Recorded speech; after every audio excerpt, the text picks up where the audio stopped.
is a tea time snack or any time snack. The ingredients will be kanda, that is the onions, which I have cut this way. They are slivers, and you see they are kind of moist. Now what I have done is sprinkle some salt over the bhajis, the onions. Okay, this is what I did. The amount of salt for the bhajis would be added to the onions, and then the cut onions should be mixed, yes, by hand, and let them be so that they sweat well. Now once we are done, just a minute, let me wash my hand.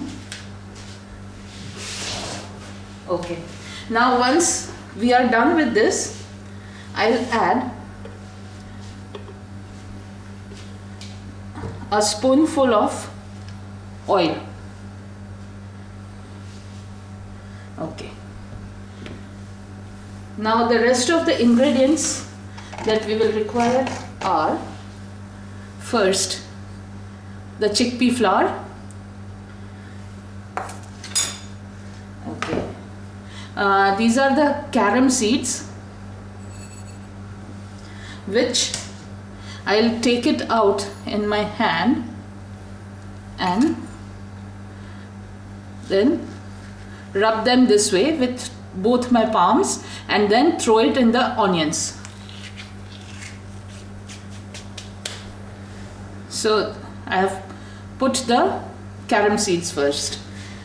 Now this is an optional ingredient. I have chopped some green chilies for that extra spice in the bhajis. Normally we don't add these, but I do for the extra spice that many like.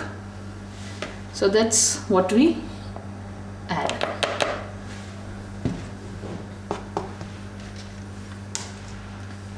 Okay, now it's about an Indian vati, we say, a small katori of chickpea flour, which I added, and I will mix the onion and whatever I added to it, that is number 1 salt, number 2 carom seeds, number 3 chopped chilies,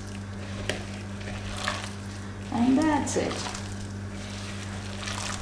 And the chickpea flour is just enough to coat the onions, not much, if you see. But I added the chickpea flour once the onions had released its water, and hence they are nice and moist. Okay, I have already put oil for heating, and while the oil is heating, let me show you something else too. Now in here I have a pinch of salt, red chili powder, and black salt, that is sendha namak. No, it's called Hindi, what we say, kala namak. But if you don't have this black salt, you can add the Indian chaat masala, and you mix all of it, and once the bhajis are out from the frying pan and you transfer it on a plate, and before serving you can sprinkle this mix over the bhajis and then serve. So this one is to be used in the last.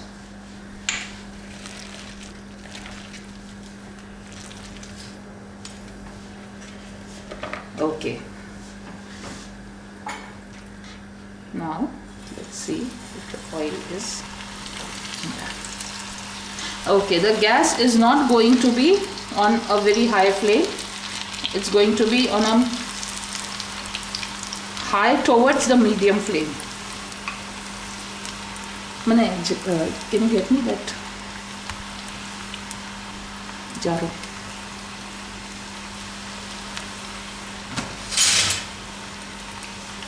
Okay. Now if you see,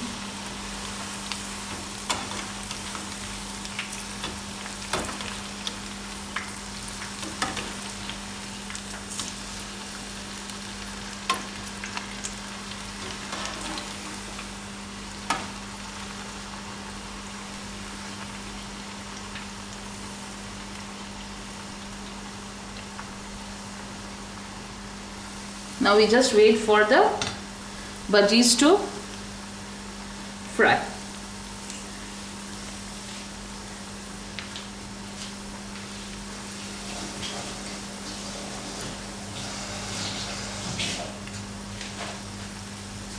You don't need fruit salt or soda bicarb or anything to soften the batter, because the batter actually is not watery.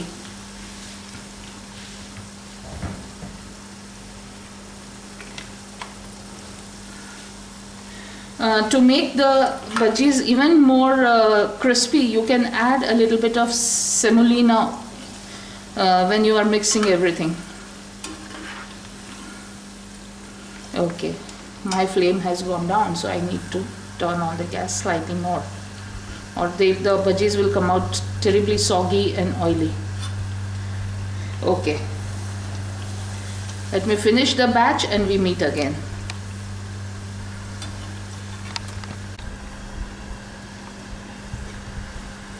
Okay, now this is how we keep on just randomly, just with your fingers, randomly leave the slivers in the hot oil. Not too much or the oil will go cold. And up till now, I have fried these many.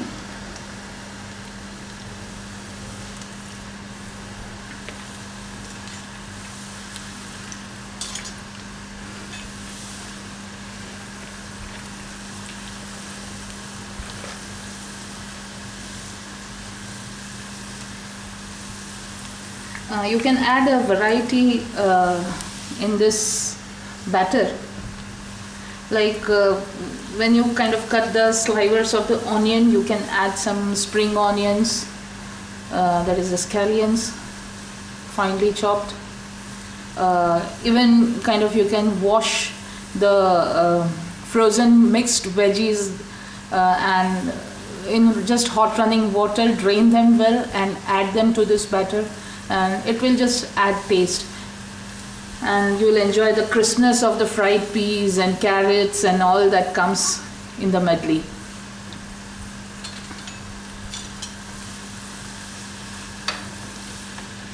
See, here you find that it's kind of just one big mess, but it will separate once you remove it from the pan.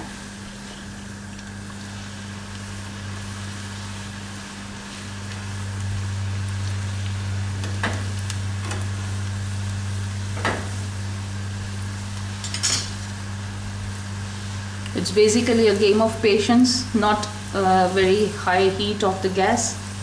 Keep it medium to high. But yes, I mean, if you find the oil is going very cold and the bhajis are coming out oily or soggy, or they are taking a lot of time in frying, then you can definitely increase the flame, gas flame, or your hot plate temperature.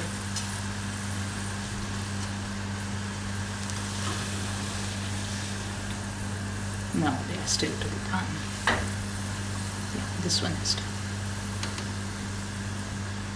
Drain it well and then put it on the paper towel.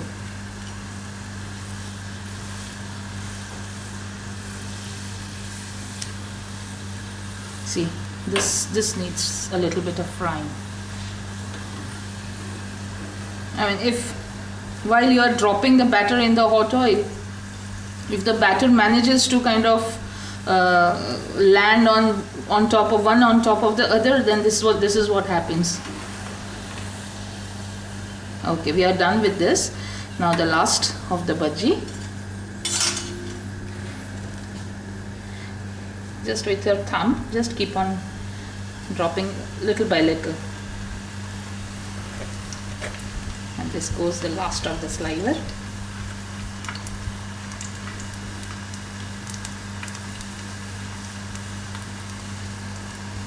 That's it.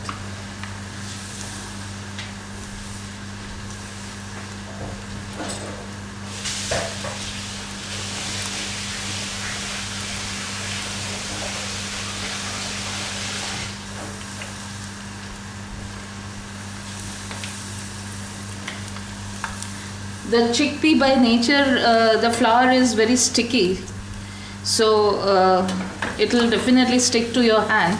And I have this very bad habit of washing my hands quite frequently because I don't like the flour to stick to my fingertips.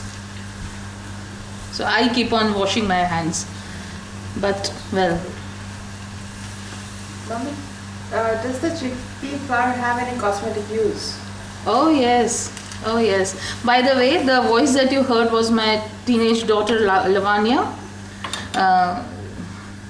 She also soon shall be joining me in a teenage cooking program, and I'm going to teach her to cook once I upload a couple of recipes of my own. Now, if you see, the entire lot is done and fried, nice and crisp, and you might find that they are initially a bit soft, but once they kind of come down to slightly, a room temperature consistency, they'll get very, very crisp. And so this is it. Answering Lavanya's question, it does have cosmetic use. You can definitely mix it with cream, milk cream, or milk or yogurt, and make it a thick paste. Add a pinch of turmeric powder to it, a couple of juice of orange or lemon juice or any citrus fruit juice.